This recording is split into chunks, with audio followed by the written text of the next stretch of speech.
imagine there are nested spheres of people in each of our programs, beginning first with the coalition that we talked about, and then widening to the larger community, everyone is changed, right? And we begin to see changes at each sphere along the way of the program.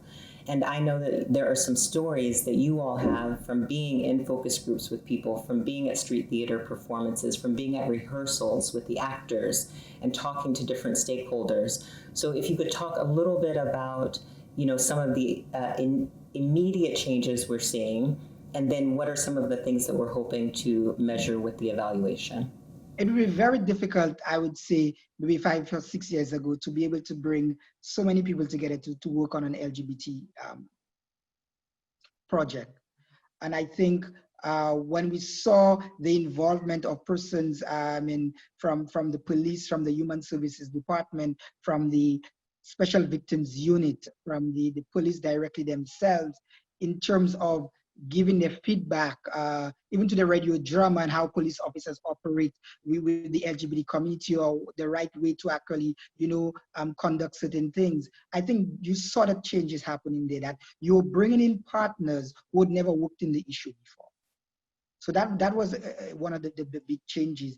And next change was that the conversation started. And it is continuing.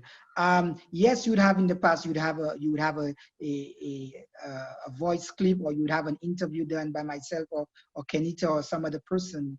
But imagine being able to have a conversation now with the Rastafarian Association on an LGBT issue and having them support what you say.